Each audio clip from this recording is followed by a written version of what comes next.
So the first thing we're going to talk about is the response to the Section 127 petition, which thank you for everyone signing. It's still, I think it's at like 16,000 or something now. Please do go and sign it. If you haven't, share it with content creators who are affected by censorship online in the UK. This is the law that criminalises being grossly offensive online, the law that got Count Dankula in so much trouble for teaching his pug to do a Nazi salute. Anyway, so we signed a petition saying you should get rid of this law. Governments, the Conservatives have said in their manifesto they want to stand up for freedom of expression. They've been given their stonking big majority. Easy peasy thing for them to do. So what did they respond with? So we're going to go through the response here. You can read the full thing on lotus.com in case you want to as well. It's up there.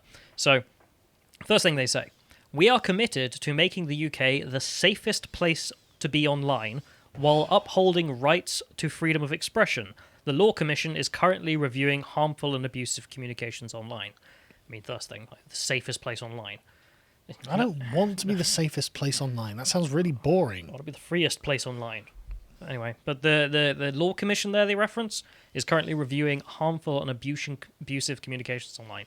I don't trust the Law Commission with a piece of string.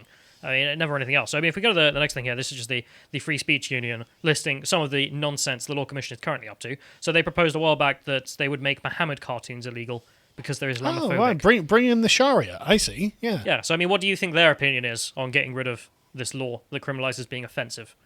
I mean, literally, the Law Commission wants to bring the Charlie Hebdo cartoons to being illegal, says the Free Speech Union. And they're right when you went and read their stuff. So they say in here, the Commission writes, several recent incidences involving inflammatory images create grounds for concern. These include Islamophobic cartoons. Oh, anything but that. Oh, God. Good God. I mean, how could we have Islamophobic cartoons in the world? So yeah, I don't trust the Law Commission with anything. So them saying that they're currently reviewing it, that's not a great sign now, is it? So back to the petition, so we just take another quote from them here. The government recognises the importance of free speech, particularly in the context of online communications. Then why does Section 127 only apply to online speech? Why is there no equal for offline speech? Why are we even having this conversation? If you recognise the importance of free speech, why do we need to talk about this at all? You just be like, well, we've got free speech. Go ahead and say what you like. But they say particularly with online communications, where it's like, right, okay, so if you're overly concerned with online communications, why in this case do we have a law that criminalises gross offence online? No equal exists offline. I mean, sure, you've got some complaints about Section 5 of the Public Order Act being overused, alarm and distress, but nothing offline says that if you are grossly offensive, you must be arrested. Well, isn't Humza Yousaf changing that? I suppose in Scotland, yes. Yeah, so in Scotland there are. But not for the UK government. So weird that they would say that. So they say, current UK legislation protects the rights to freedom of expression under Article 10 of the European Convention on Human Rights, ECHR. However, this right is qualified and may be restricted in some circumstances, including where there may be a serious intent to cause harm or incite hatred against others. Yeah, that's not it, though, is it? That's not the full quote about the European Convention on Human Rights, of what their version of free speech is.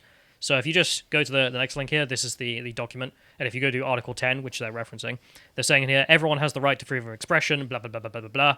And then point 2, this can be limited in the interests of national security, territorial integrity, public safety, prevention of disorder or crime, for the protection of health or morals, blah, blah, blah. And it's like, right, okay, so the point at which you said morals, pointless. It's offensive. It offends morals. I mean, this isn't a protection of free speech in the slightest. Well, I just want to say, this framework that the European Convention on Human Rights lays out does protect the Sharia. So it is morally offensive to have pictures of the Prophet Muhammad. Therefore, the European Convention on Human Rights is like, yeah, that's right. That's not a human right. But you could say that offends liberal morals, being the, right to freedom of expression and whatnot. But then this document would as well. Yes. So, but I mean, utterly pointless. But also, I can't get over how they reference the European Convention on Human Rights as like, oh, this is the standard for free speech. I'm utterly embarrassed that any government in the Anglosphere would ever do this. The British being the most embarrassing to do that. So what you're saying is we should write back to them with just Brexit means Brexit, simple as. Almost. So the thing is, like, this definition here, that you have the right to freedom of expression to do blah, blah, blah, blah, blah, great. Number 2, unless you offend people, pathetic. Like, where does that come from? Well, that comes from the UN Declaration of Human Rights, Article 19. It's just essentially copy-pasted from the UN. And we'll get into why it's terrible. So this is the initial definition, because I did a video on this a while back. So this is what was proposed as being Article 19 initially when all the UN came together. Okay, so everyone has the right to freedom of opinion and expression. This includes the freedom to hold opinions without interference and seek, receive, and impart information and ideas through any media, regardless of frontiers. I can stand by that. Perfect. That sounds great. And you'll see how that's just in line with like the First Amendment's kind of wording, where it's like, you have these freedoms. No caveats, just like, okay, if there's a problem later on, you can deal with it. But fundamentally, this is it. We're not just going to write unless anything happens, and therefore you don't have Unless someone finds it a bit offensive, and then maybe you don't. So, of course, this was rejected at the UN because it went to the Soviets, and the Soviets were butthurt that people would have human rights. So if we go to the next link here, this is just a... there should be one in between, but don't worry about it. So this is a Cornell University link that I'm referencing. They say the reason that it was based on that was because it was the initial UN proposal, and then the Soviet Union proposed an amendment that would deny this right to Nazi and fascist groups. So they took together Articles 19 and 7. They solved the dilemma by giving everyone two rights. The right to free speech, subject to the limitation of Article 29, and the right to be protected from hate speech. So It doesn't even make sense. Is this where the communists first managed to criminalize fascism, basically? Almost. So this is where the European Convention comes from, which is them saying in the UN, the Americans and the British proposed freedom, and the Soviets were like, nah, freedom is for fascists, therefore get rid of that. And amazingly, we were so stupid, we signed that, and that is what is written in the UN Declaration of Human Rights, which is the limitations there. So the limitations that you can't engage in hate speech. What is hate speech? Whatever you want it to be. Speech we hate. Oh, so you don't have any right to be protected from hate speech. That doesn't make any sense whatsoever. Oh, I like it. I think we should definitely have people being protected against forms of speech. That's going to end well. Anyway, so if we go back one, so it should be the next YouTube link I had there. So you can see they rewrote it, and then it has the first part, which is the Anglosphere bit. And the next bit, Section 3, rights carry duties and responsibilities subject to the restriction 4, respect of the rights of reputations of others, the protection of national security or of public order, or of public health or morals. So that is exactly the words of the text of the UN Declaration, which was written by the Soviets. Thank you, communists. Like, thank you. And then you put that in the EU one, and the British government's like, yes, according to the EU, we have these rights, these restrictions. Why are you quoting essentially Soviet propaganda there? From beyond the grave, the communists are still oppressing us. I know, right? It's amazing that any European Union country, even an ex-European Union country in this case, are still trying to adhere to this. Why don't they adopt the American standards? I just don't understand. The American standard, A, is much more freedom-focused. B, the Americans weren't the Soviet Union, and who would we rather side with? I know, right? But this has an older problem as well, as you alluded to there, which is it comes from the French. That's the problem. Like all bad ideas. So the socialist version of free speech or human rights, in which you have them until you don't, and then that's it. So you don't have them. So if we go to the French Rights of Man, which is the next link, this is just if you go to Article 11 on here, point 11, every citizen is therefore entitled to freedom of speech, of expression, and of the press, save that he is liable for the abuse of this freedom in the circumstances laid down by the law. Well, what does that mean? Well, it means whoever writes the laws gets to write the exceptions. And there's no limits there. It's just if law says no, you don't have that right. Yes, because that's how rights work, Callum. You see, they come from the state. Well, that's exactly the distinction between the English-speaking world and the continent. They genuinely believe rights are constructed by the state, and the English-speaking world doesn't. And they believe rights are inherent. And this is why the French had to propose. They've got the rights of man and citizen. They proposed the duties of man and citizen as well, but that was shot down. It's like, no, you have to. You have to include a set of duties, prescriptions that you will undertake on behalf of the state if you want the state to be the origin of rights. It has to exist. But anyway, this is why it's so nonsensical. It originally comes from the French Rights of Man, which is complete in opposite to the American First Amendment or the English Bill of Rights when it was first proposed in the 1600s. It instead says you have these rights unless law, therefore you don't have these rights, which then becomes the UN Declaration of Human Rights, thanks to the Soviets screeching. And then the EU one, which the British government is now using to say we have these rights unless the Soviets say no. That's just so pathetic. Like, why would you appeal to the ECHR for anything? It's garbage. If Comrade Stalin doesn't want me saying it, I guess I'll zip, right? I mean, I'm sorry, boys. Stalin says no. So says the British government. Anyway, Sorry, it's a pet peeve of mine. People don't know the history on this, and it's so pathetic when you actually look at it. Yeah. Anyway, I didn't realize it had such a direct lineage, though. no, it really is direct lineage. Right, okay. It's utterly pathetic between the UN one, the ECHR, and from the French to the UN one, because the Soviets, of course, adopt the French position and therefore are idiots. So if we go back to the petition, so in here they say, we are committed to ensuring the criminal law keeps pace with the changes in technology, whilst also taking into account harmful communications online. Against this background, the government has asked the Law Commission to review existing laws relating to harmful and abusive communications online.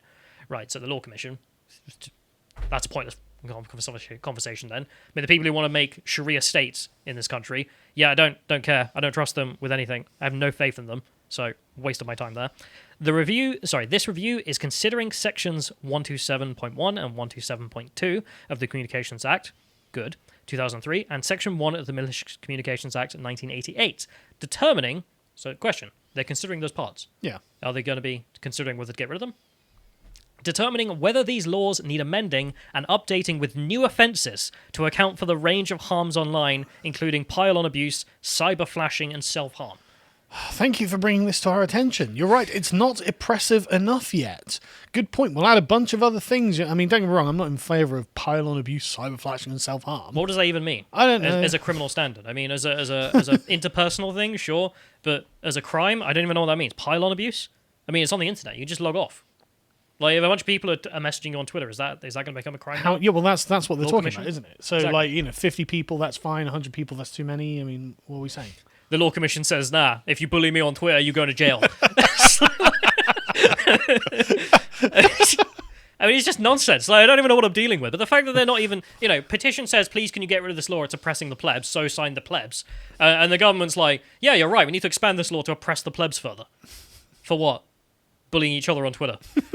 It's like, I don't know what that has to do with you anyway. So, but also just log off. I really am kind of tired of the cyberbullying mum argument, where it's like, sure, I can agree that there are things online that need to be censored and taken rid of, terrorist content, pedophilia content, blah, blah, blah, blah, blah. But to say that someone's being cyberbullied, I mean, just leave. They're sending me mean tweets. Like, it's not the TV where you turn it on and it's being beamed into your house. No, you choose to engage with whatever piece of content is online, in which case you choose to engage with whatever site. But have you considered that actually we're horribly addicted to social media?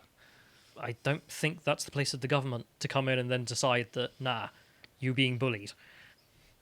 Anyway. I don't disagree. I'm just saying that from their perspective, they'll be like, yeah, but look at our cattle. They're all horribly addicted to this thing, so we're gonna have to make it safe for them to use this thing. God, they think of us so highly. Yes, they do. Anyway, so they finish off here. Existing communication offences are important for protecting people from criminal activity, including online.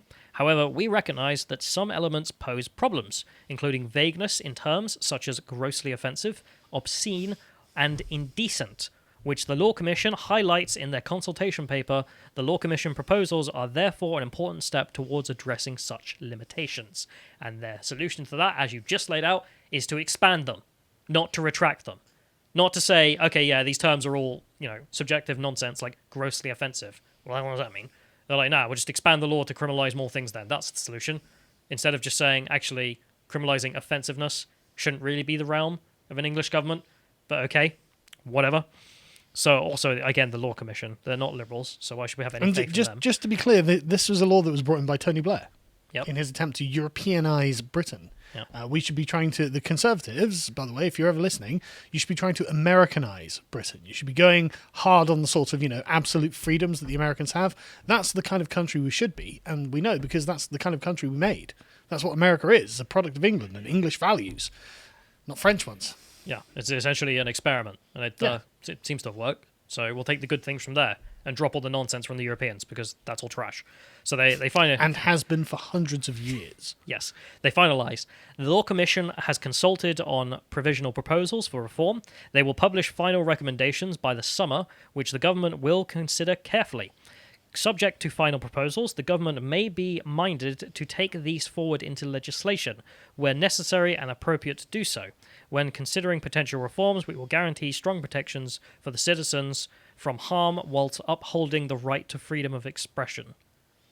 That last sentence there. We will guarantee strong protections for citizens from harm whilst upholding the right to freedom of expression. Okay. No, I can sign on to that if we define what harm is. If we define harm as something that actually does cause harm, such as glorifying terrorism, promoting terrorism, or extending paedophilia around the world, sure, okay. But that's not what this law is about. That has nothing to do with this. And as you define harm, it just means gross offence. If I'm worse offended, Twitter mobs. If I'm People offended, or tweeting at me, I'm wrong on Twitter. 1,000 people tweeted at me that I was wrong on Twitter. Right, okay. All of those people in the UK are now criminalised. it's like you can see the harm that comes from terrorist groups promoting their stuff online or paedophile stuff, but where's the harm that comes from being grossly offensive? Point to it. So if we go to the next link here, I mean, this is the pug, the dangerous pug here. What harm did this pug cause? Who died? I love the fact that this video is still on Twitter, on YouTube. No, it's not now. I couldn't find it. I had to use Counter Arguments video. Subscribe to Counter Arguments as well. He's a great guy. Yeah, he's So the next one here just being the Islam is satanic chap, the Northern Irish pastor who said Islam is heathen, Islam is satanic, like a Christian. What do they think the Muslims think of Christianity and Judaism? It's just people of the book. Like, I love how the government's sort of taking that approach here. It's like... Islam's inclusive, so says the British government. But this guy, he says Islam is heathen and satanic. What harm came of that? But what do they expect Christians to say about Islam? So the next one here being the Muslim chap as well. Again, this goes across all strands of British society. Azad Ahmed, who wrote in response to some guys dying in Afghanistan in the British Army, saying that if you go and fight in Afghanistan and Iraq, you should die and go to hell. He wrote that. That's his opinion. He expressed that opinion, the one that you're trying to safeguard. And for that, he was charged with a crime. What harm came of his opinion? Nothing. Nada. He wrote a Facebook comment. Yeah. And he ended up in court and was given community service and a fine. I don't think there should be any criminal penalty for this opinion that I really disagree with. And the thing is, there's loads of it at the moment with Israel and Palestine going on. And you can see that there's going to be loads of hate crimes that have been committed here. And it's like, okay, great. You've got these two groups of people who really hate each other, and they're going to hate each other. They've hated each other for 1,400 years. And that's not going to stop anytime soon. And they will say this on social media. And now the British government is going to be using our taxpayer money to police the offence that's given from each community back and forth. So when they say we will guarantee strong protections for citizens from harm while upholding the right to freedom of expression, I mean, what harm was done by all of this? None. Nada. Then how do you defend freedom of expression by censoring freedom of expression? You don't. It's a nonsense response there. I don't really know what else to say. We need to get that petition to 100,000 because I'd like to see the debate in Parliament. Because I mean, the moron who's written this response, who doesn't understand anything he's talking about, for one, is one thing. But to see MPs in the Parliament debating this, like I want to see them debating it and see them actually defend this. If you enjoyed this segment from the podcast of the Lotus Eaters, you can watch the full broadcast live every weekday at 1 p.m. UK time on lotuseaters.com.